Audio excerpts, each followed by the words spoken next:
Okay, page 58 in the Chumashim.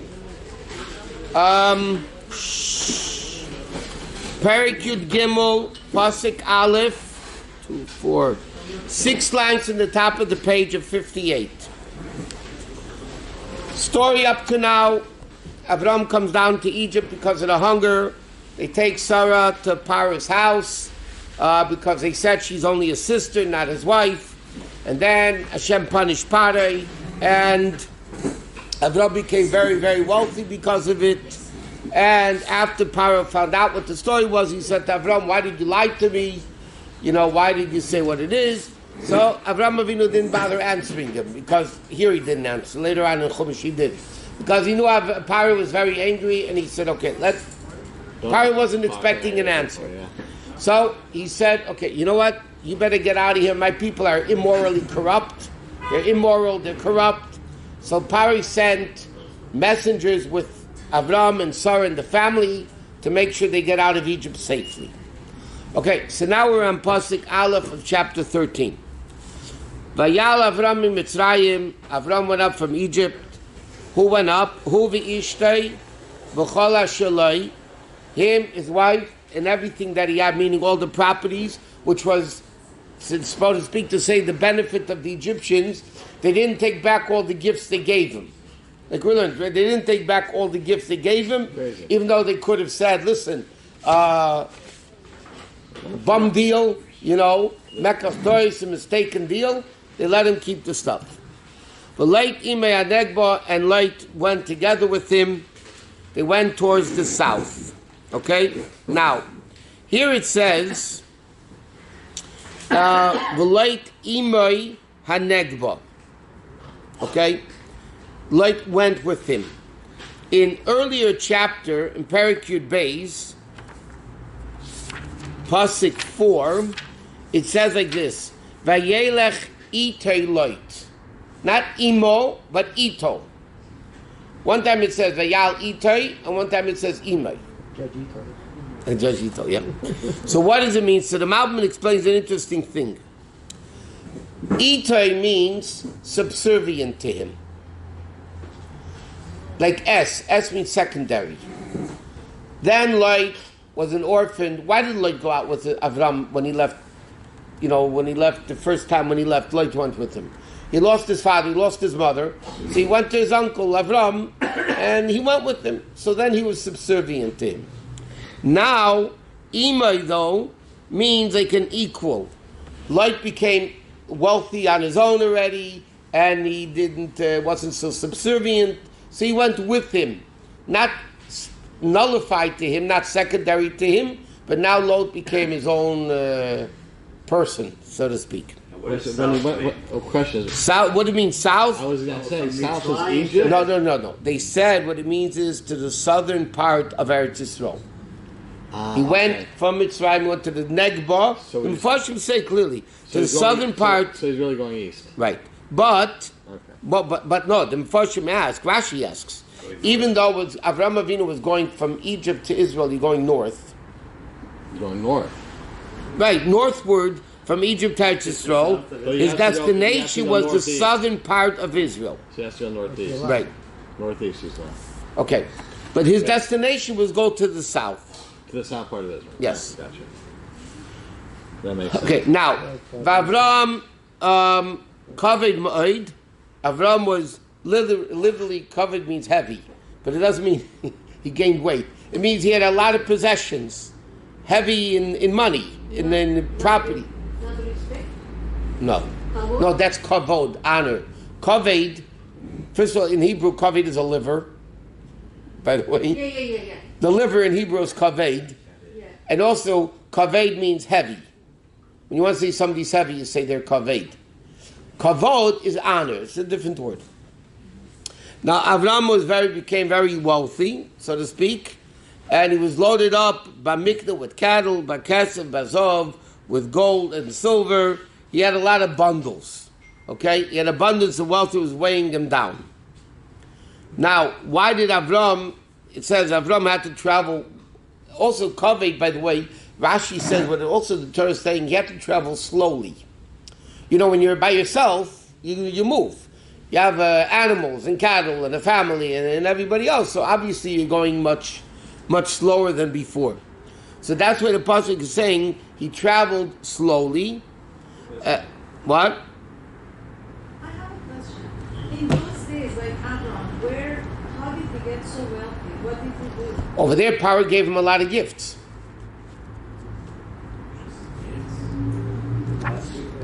Last week it said that Paro gave him a lot of gifts when he took his wife. Right. So he was wealthy from it. And he was a good businessman. That's what I want to know. A businessman and what? What was their...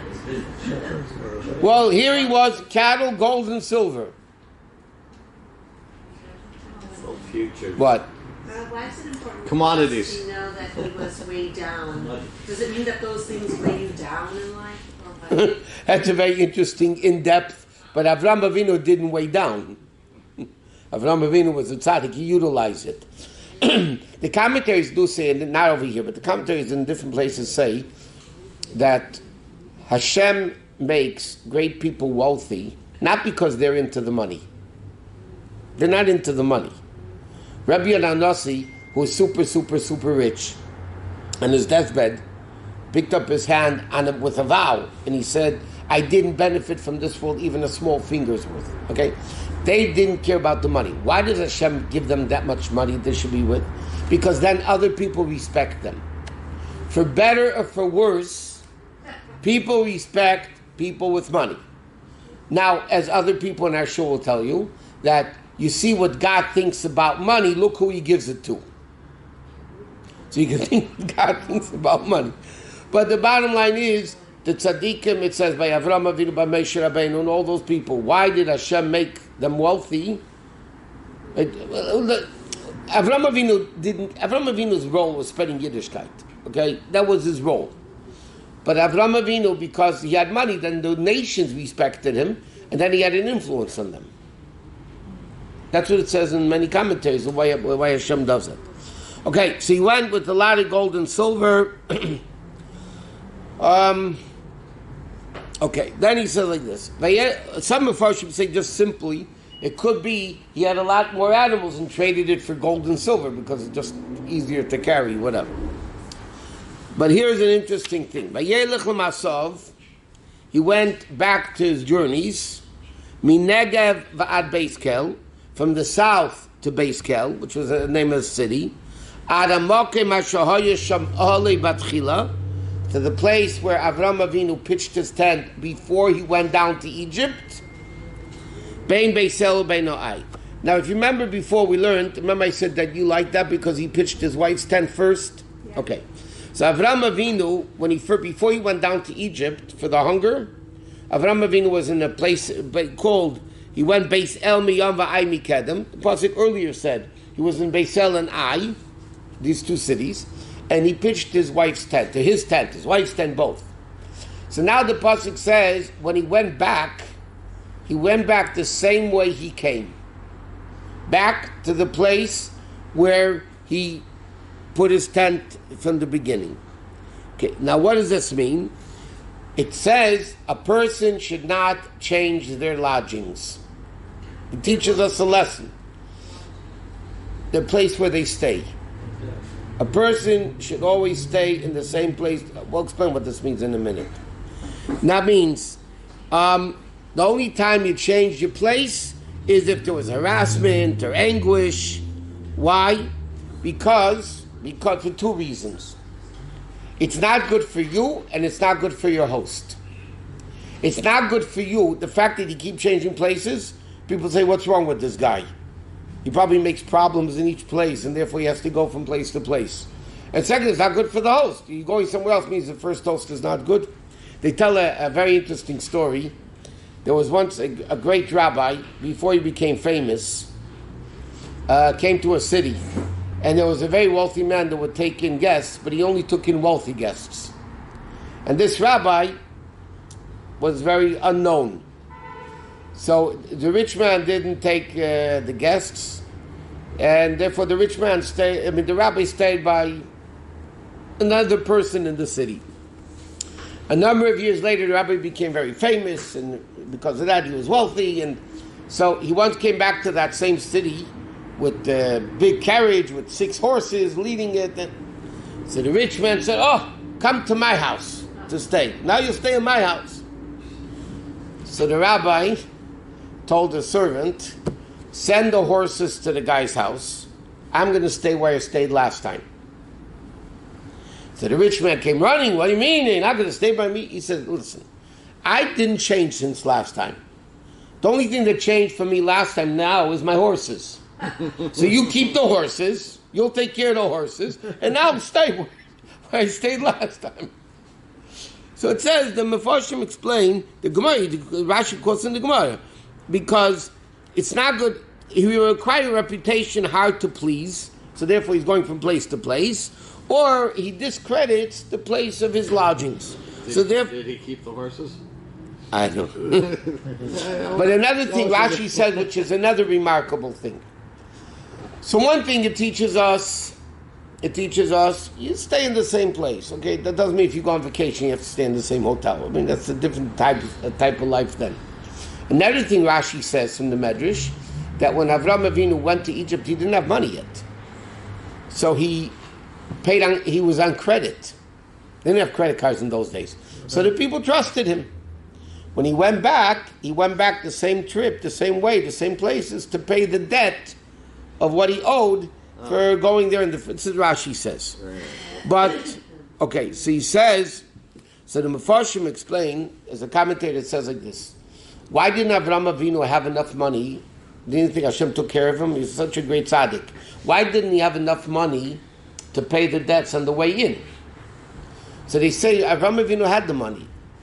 But he didn't want people, because there was a hunger, a sensitivity. Because there was a hunger, Avraham Avinu didn't want people to think, like Yaakov Avinu said, they had food.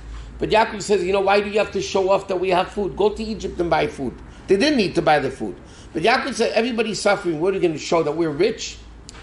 So Avraham Avinu didn't want to pay the debts on the way in because there was a hunger. He wanted to show, I'm poor like everybody else. Then on the way back, the hunger was over, so then he came back to pay the thing. That's what a lot of rich people do these days. Yeah. I'm not saying no. Okay. Now, They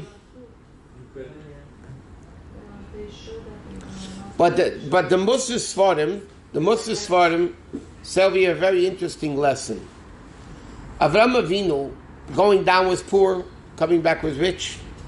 He still lived the same lifestyle that he did when he was poor. He didn't come into a fancier hotel, a fancier place. The Torah says, why does the Torah emphasize that he went back to the same places he stayed before? To teach us that even though you get more money, you can live the same lifestyle as before. You don't have to flaunt the money, you don't have to live. You live the same lifestyle as you do before, like many tzaddikim, by the way, did. So basically the respect that they would gain when they would become rich was based on their tzedakah? Yeah. That's all. That's all the money that you really own anyway. Exactly. I mean, so it wasn't like they moved to a bigger house. No. That's what I'm saying. They kept the same lifestyle. So, they just... And that's how the public found out that they are rich now through the tzedakah.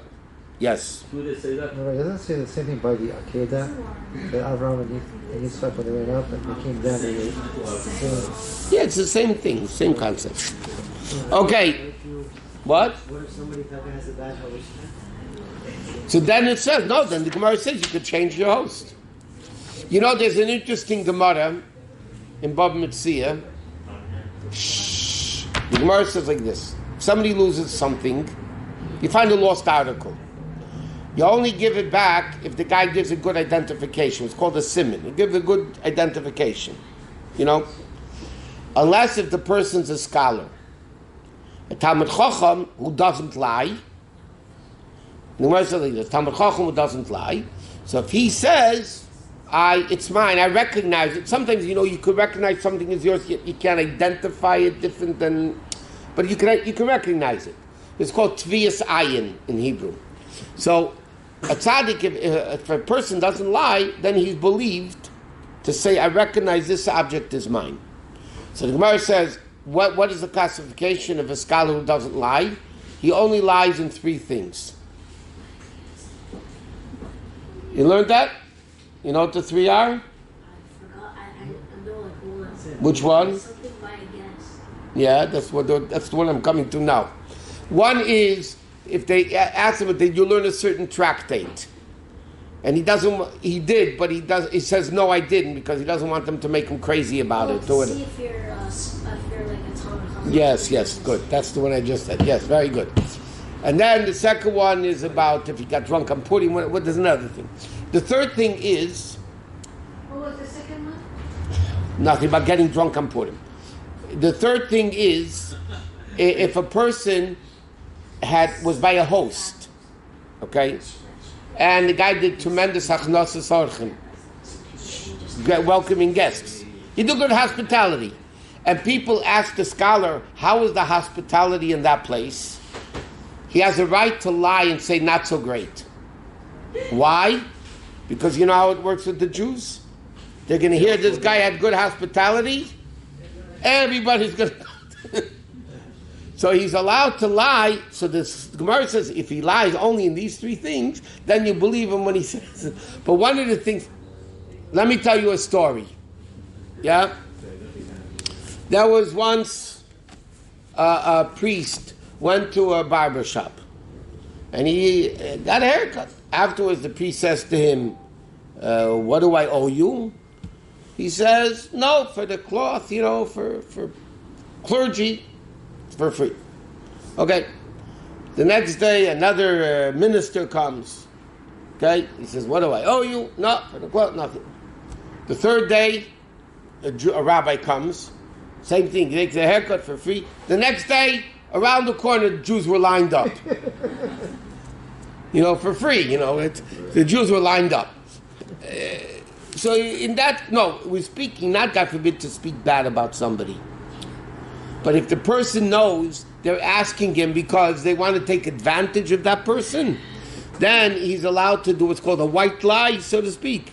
To say, not allowed to say it was awful, that's not right. But he's not able to, he doesn't have to build it up in a way that everybody's going to take advantage of that. Can you say it was okay? Yeah, something like that. Okay. For the covenant of the mother, if the mother does something wrong and the kid says, no, I did this, so the mother doesn't. Yeah, that's the din in kibbut avim. But I'm saying this is just in indecency. Okay. Mekayim HaMizbeach, he went to the place of the altar, okay? Asher Asa somebody said, because before Abraham went down to Egypt, it says he built a mizbeach, built an altar and brought a sacrifice to thank God. So he went to the place of the altar, Asher Asa somebody Shena, where he made initially, Vayikra Sham Avram b'Shem Hashem. And again, he went and called in the name of God. Meaning, what did he do? He came back from Egypt. He went back to his Chabad activities. Spreading godliness, Judaism, then was monotheism, belief in one God. So Avram Avinu, and it says, not only Vayikra, don't read it Vayikra, he called, Vayakri. The Gemara says, read it Vayakri, he made others call. So Avram Avinu basically went and started spreading the concept of Yiddishkeit again to all the people. Okay, then the pasuk says like this. V'gam l'leit ha'helechas Avram, even light that went with Avram, he also had a lot of wealth. Okay? In other words, because, and why does it say light what? We know a light went with Avram. Why does it have to say again, light who went with Avram? So it's telling us, why did he become rich? In the merit of Avram. Because they gave Avram gifts, so they gave light, also the accompaniment. Okay. It was only in the merit of Avram. From Abraham, or he received from Pharaoh? No, he received from the people in Egypt because of Avram's merit. In other words, that's what it means. That's why the pasuk says, like the commentaries explain. Rashi says the other Radak, even though that we know light was traveling with Avram, the whole time is saying light was traveling with Avram. Why is the Torah telling us again? To tell us it was really for his thing, in his merit. Okay. Or as they bring down, the Gemara says, in drag ships behind a wealthy man, Okay, but in our day, money rubs off. You know the expression money rubs off?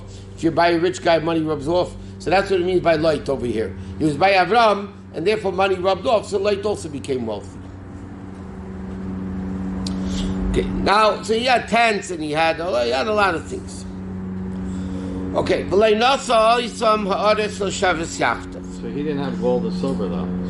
no, but he had, he wasn't as wealthy. Yeah, but he had, you're right, he didn't have, the pasuk doesn't say he had money, gold and silver, but he had animals. So yeah, he had a type of, not Avram. The reason why the Torah is telling us animals, because of the upcoming story that the shepherds started fighting. Yeah. There was not enough grazing area for both. Okay, the land cannot support the dwellings. Why? There was not enough pasture area for Avram's wealth and Light's wealth. I mean, they just didn't have enough. Okay, so it says,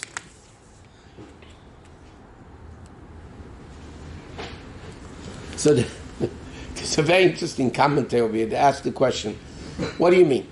That land where they were had enough pasture for all those animals of the city and the country, and for those two people not? So the answer is a wonderful answer to give. They answered like this: when people fight, there's not enough room. Ever notice? When people there's a very interesting Gemara. The Gemara says when people get along, there's room in the bed for 60 people. And if there's no love, then there's not room for anybody. So the Medrash said, the Mefarshim, Psik Rabba, they say that why wasn't there enough room in the country? I mean, the country had people beside Avram and Lot. They weren't the only people in the country, right? There's tons of people. But because they started fighting, once you fight, there's not it's mine, it's yours, you know. If you speak to divorce lawyers, they will tell you that when people divorce, the biggest fights are over the stupidest, cheapest, littlest things on the table is what they fight about. Huh? They just want to fight. Yeah, so that's what they fight about. Who cares? It costs $5, you know what I mean? No, it's mine and yours and mine. And once people fight, then there's not enough room for it. Like this, there's enough room. Mine is mine. I mean, mine is yours. Yours is mine. It's like today's Hayom said. The Chassidim used to say that this piece of bread is yours, just like it's mine. And they said yours first. So the Medrash says that's why they didn't have enough room, because there was the fighting, that even the most abundant land cannot suffice for fighting people. Okay, okay, they could not dwell together. Now, what does it mean they could dwell? Because it says already. If you look at the pasuk, it's repeating itself. The beginning of the pasuk 6, the land was not supporting them both dwelling, right? Then it says why? Because they had a lot, and then it says they couldn't live together. Lo yochlu l'shavas yachdav. They were fighting though. No, but I'm saying, well, why does the pasuk repeat itself? The beginning it says there was not enough room in the land for both of them, right? And then the end of the pasuk says again they couldn't live together, which simply means there was not enough room for both of them. So the commentators explain, no, that's not what it means. It means two things over here. Number one, they fought, they had difference, so there was not enough pasture for everybody. Secondly, they couldn't live together because their ideologies were different. Their ideologies were completely different. As we're going to see in the next few psukim, Lot cast off God. He wasn't interested in Avram's religion. He cast it off. And Avram had a different philosophy. And like it's going to say in the next pasuk, we'll see it and then we'll discuss it more. By here, there was a fight between the shepherds of Avram, and between the herdsmen of Lot's flocks. And then the pasuk says, the Knani and the Prizi, the two nations were still in the land. Okay? Now, first of all, what's the connection between the fight and the Knani and the Prizi were still in the land? So, Rashi says, in the Gemara, the Medrash, and all the commentaries explain the following. Avram Avinu was a very honest man. When his cattle went out to graze, until they came to open pastures that were free for all, he muzzled his animals that they shouldn't eat in other people's property. Lot didn't do that.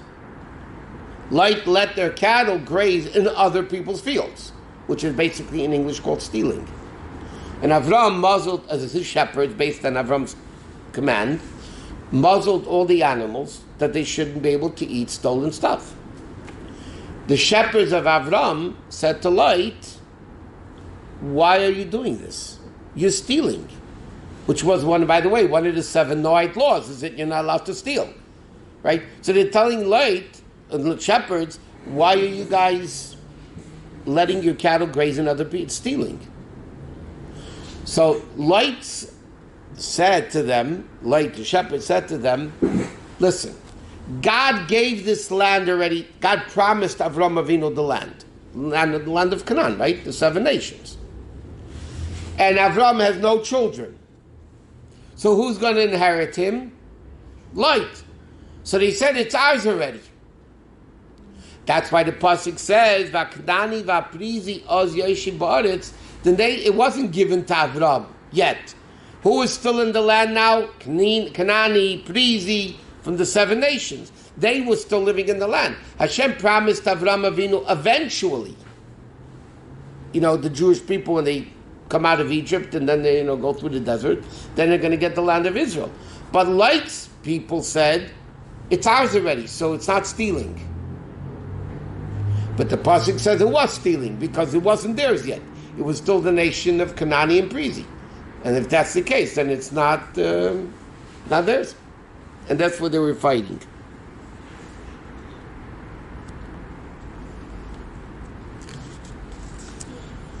Okay.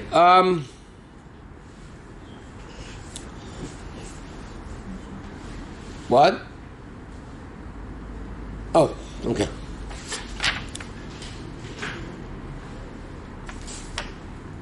So they had a lot of ideological differences. Okay, they want this. Okay.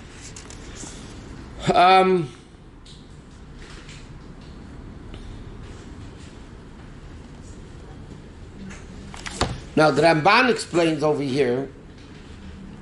The Ramban explains that why Avram Avinu was very afraid of this fight, because again, the Ramban explains, that's why it says also who was living in the land and the Kanani and Prizi. The Ramban explains, Avram Avinu said, if everybody starts fighting, okay, so what's going to happen? The nations are going to get angry at us and they'll throw us both out. What do they need newcomers that are coming in fighting the whole time? So it bothered Avram Avinu, number one, what's called like the desecration of God's name, that these Jews, or then were even whatever, going around preaching about one God and commandments and keeping the laws and all that. Look what they're doing, they're fighting. So Avram Avinu was very afraid, what's called desecration of Hashem's name. That's how the Ramban learns it. So it wasn't only that they were stealing, Avram Avinu was upset about the fight. He was a peace-loving man, and he said, this is not good. Okay?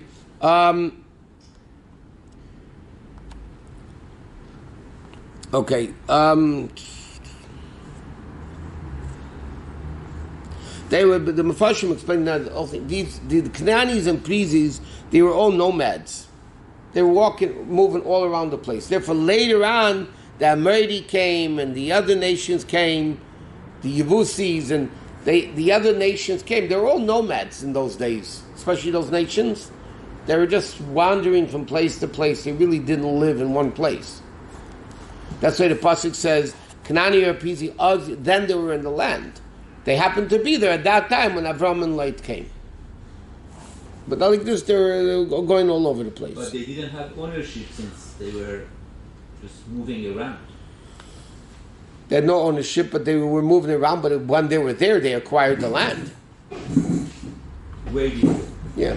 But I thought when Abraham went up... One second. You have to understand, the world was civilized not like it is today. Correct? There's a lot of open space. So when people came to a place that was ownerless, it's called Hefker, so they pitched a tent and it became theirs.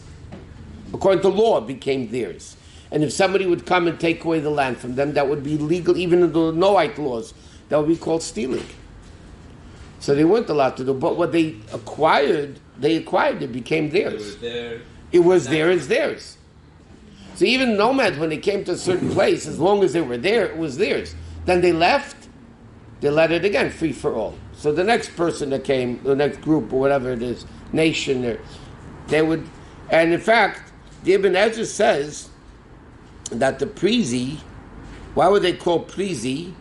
The Malbim explains, other people explain, Prizi means prozes, open. The Prizi means they're living so friendly together, all the cities were open. They were not afraid of attackers, they were not afraid of fighting between themselves. They actually had a lot of friends, they were friends. And now comes these two new families, Avram and Lot, and they're starting to kill each other. And Avram Avinu was afraid, look what's going to happen. You have to behave. You can't make bad impressions on the nations of the world. And that's why even when Shimon and Levi killed, Shem later on in Chumash, Yaakov Avinu was very upset. What nationality were the herdsmen of Avram and Lot? They were his servants.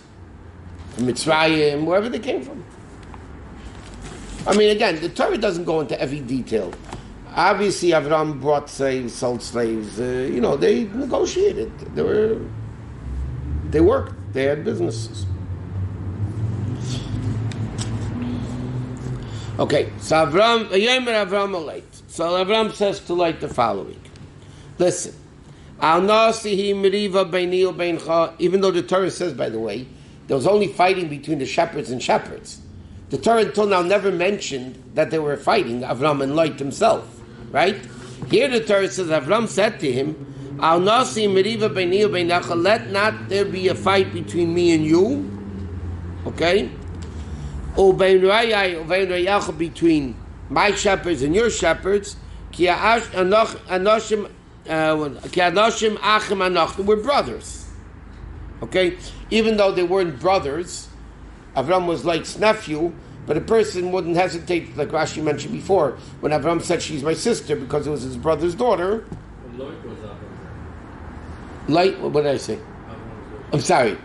Lot was, right, I'm sorry. Lot was Avram's nephew, so he called him my brother because it's like his brother's kid, so it's like my brother.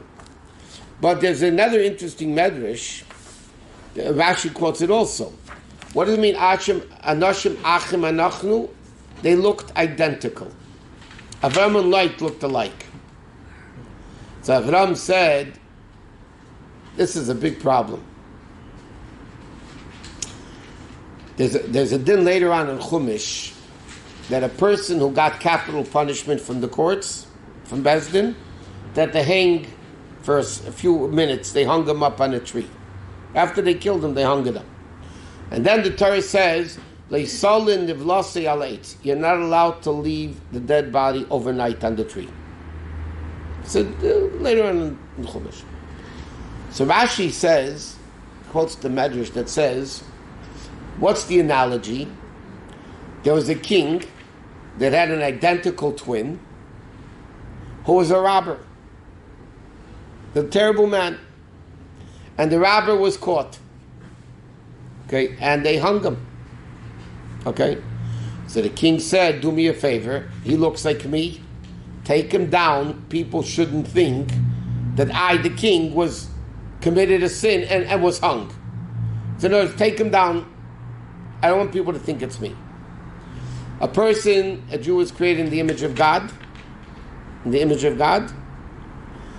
So God says, when a Jew is hung on the tree, it's God hanging on the tree. It's like God's identical twin hanging on the tree. Hashem says, just like the king doesn't want his brother hanging on the tree, take him down. Just take him down to ASAP. Avram and Lot looked identically alike. That's what he says, Anashim achim anachnu.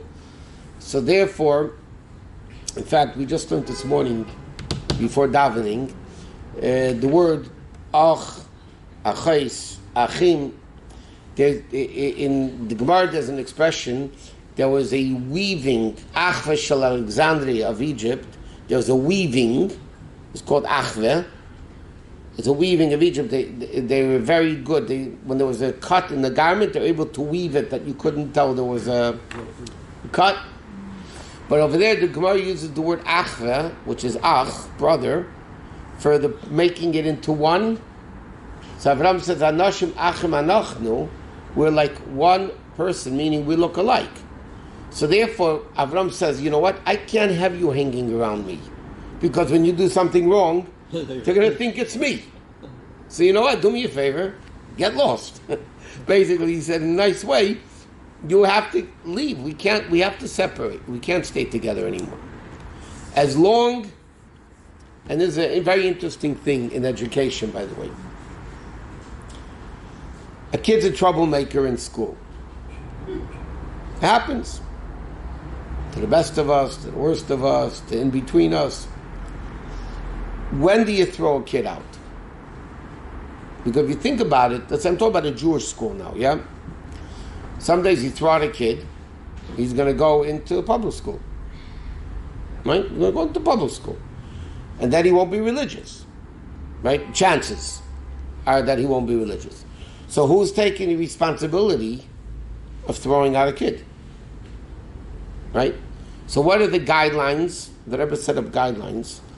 And the Rebbe said, if the kid is not negative influence on others, he's misbehaving. He's misbehaving. Let him hang around. The air, the air is kosher air. It's good air. It's good for him. If he's going to have negative influence on others, then you can't have him stay. Because then you're hurting other kids, and you have to think about the majority rather than this one individual kid. My wife has a great uncle she had a great uncle. He passed away a long time ago. His name was Rabbi Yisrael Neveler. Rabbi Yisrael from Nevel. It was my wife's great uncle. Anyway, so he was a very great chassid. Eventually he became a very great chassid. But he was super wild. In the yeshiva in Lubavitch, in Temcha Tamim in Lubavitch, he was really wild. He used to get cats drunk. I mean, the guy was a super original troublemaker. I like him already. You like him already? So did the cat. So the previous Rebbe, before he was Rebbe, the Rebbe Rashab, the previous Rebbe's father was the Rebbe then, but the Rebbe was his son. The previous Rebbe was in charge of the yeshiva. So he threw him out. He threw him out of yeshiva. The guy was making trouble all over the place. And later, eventually he was a very, very great chassid.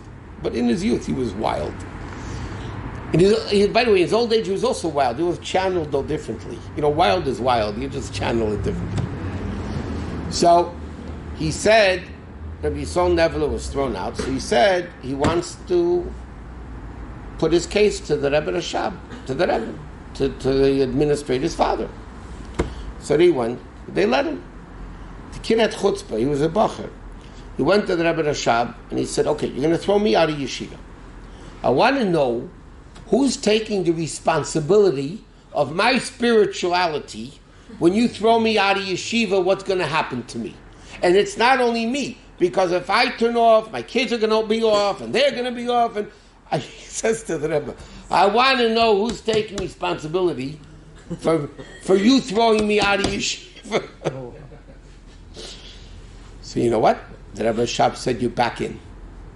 No, and he turned out to be, again, it was in his, don't learn lessons. And he was a very, very good chassid. Rabbi Yisrael Nevel was a very well-known chassid from Nevel. He was a very chassidish yid, knew how to learn. I mean, he was a great man.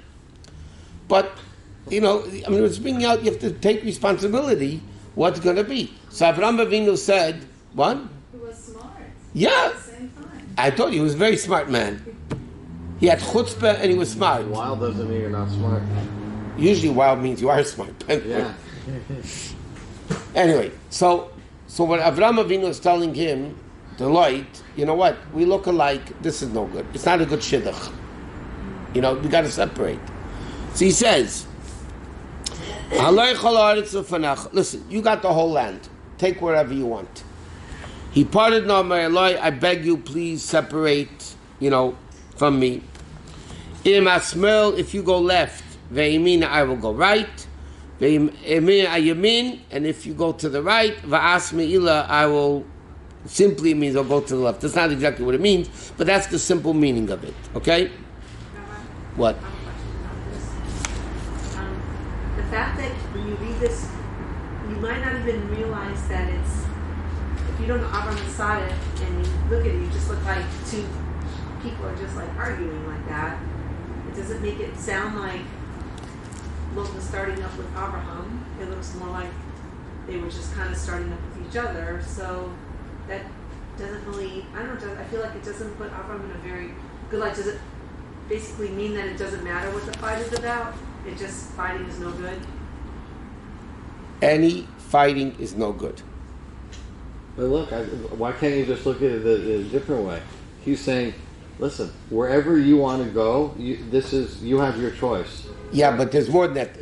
Well, we didn't get to it, but what Ravam is saying to him, you go right, I'm left, but I'm still going to be near you. I will protect you. What happens later on in the Parsha, the 14th, they captured Lot? Avram went to save him. Avram said to him, if you go right, I'm left. If you go left, I'm right. But I'm going to be with you. I just want to separate. If you need my help, I'm here.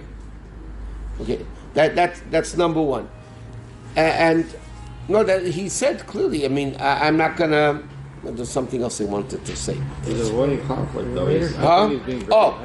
Let me say something. Any fighting, both sides are wrong and both sides are right. There is never a one-sided fight that one is 100% right and the other one's 100% wrong. There is no such thing. You know, they say that there was a bunch of boys in a family, not Mendel's. There was a bunch of boys in a family, they're always fighting. And they're constantly fighting. One day the mother comes in and says, the kids were fighting, she says, okay, who started this fight? So one of the kids said, he hit me back first. He hit me back first. So, you know, what you're saying, any fighting is no good. The truth is, even fighting of holiness is most of the time is not 100% and right and 100% wrong. Because religion, Torah, mitzvahs, is peace. What does it say? The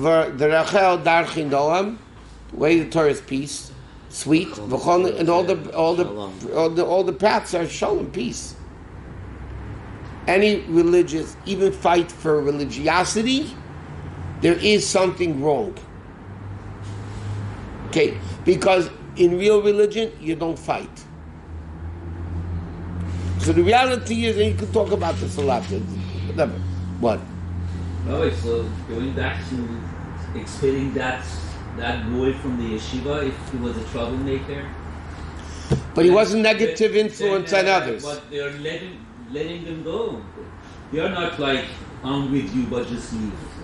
In this scenario, yeah, but in that case, the kid wasn't going to go to public school. I'm with you. But how about that kid from the yeshiva? By the way, in that case, he wasn't going to public school. He was a very religious kid. He was going to go, But in other cases, when you throw out... happens all the time with when they throw out a kid... With the Jewish schools in Los Angeles. Even when they throw out a kid because it's negative influence, I'm not saying what's done. Proper, the school and the teacher should still keep up with this child. Exactly. Not throw him out, kill him, dead, finished. You know what I mean? You have to throw him out of school because you have no choice. But he's still a Jewish neshama. He's a Jewish kid, a Jewish soul. And therefore, out of school, you have to work with him and teach him and bring him closer and influence him. Every one of us is responsible for each other. In a school, the teachers are responsible for their students. Gemara says there was a teacher that already 11 years that he wasn't teaching, and he said, my mind is still on my students. I still think about them. I still care about them. You know, the fact that everything comes from Hashem, right? So the fact that a teacher is teaching these kids means the fact that God put these kids in this teacher's hands means he's responsible to educate them, to bring them up. God gave you kids; those kids are yours to deal with, right, more than others. But the fact that you know of a kid, the fact that Hashem made you aware that there's a kid that needs help, so extend your responsibility. I explained. I told this story once. There was the Lech Lecha in Italy. His name is Rabbi Gershom Mendel Gorelik. He's in Milan. He's there many, many, many years. Many, many years ago, he gets a call from the Rebbe's secretary. It's 3:00 in the morning, Italy time. Okay, and the Rebbe's personal secretary's name was Rabbi Chodakov. Rabbi Chodakov calls up Rabbi Gorelik in the middle of the night. Over there was 3:00. New York was like 9 hours earlier. Okay, but over there was like 3:00 in the morning. He says, he wakes him up, obviously, and he says to him, Rabbi Gorelik, what are you doing now? What are you doing now? He says, Rabbi Chodakov, it's 3:00 in the morning. I'm trying to sleep. So he says, Rabbi Chodakov said to him, the Rebbe told me to ask you now, how can you sleep when there are still Jewish children in your city that don't have a proper Jewish education? The Rebbe didn't believe in waking up people's sleep. You know, there's a halach about that. If you don't let somebody sleep, it's called gezel shina. It's a sin of stealing. If you don't let somebody sleep, halachically you're stealing their sleep. Okay? Didn't the Rebbe understand the guy sleeping? But the Rebbe wanted to bring out a point to him. There's Jews in your city. You're the shliach of that city. You're the rabbi of that city. So then the fact that those kids are in your city, you're responsible for them. So how in the world can you be sleeping at 3:00 in the morning when there's Jewish kids that don't have an education? So yeah, sometimes this school has no choice but to throw out kids because the negative influence on others, and you have to think about the majority versus the minority, like the individual. But at the same time, you still have a responsibility to make sure that kid is brought up right. What if somebody's snoring? Depends. If they're negative influence, Why are you been snoring lately? you know what they say, Moshe. You know what they say. Why is there a mechitz in the shul, separated between men and women? Because when the rabbi speaks, everybody sleeps, and they don't want men and women sleeping together. So the mechitz is in the shul for the speeches.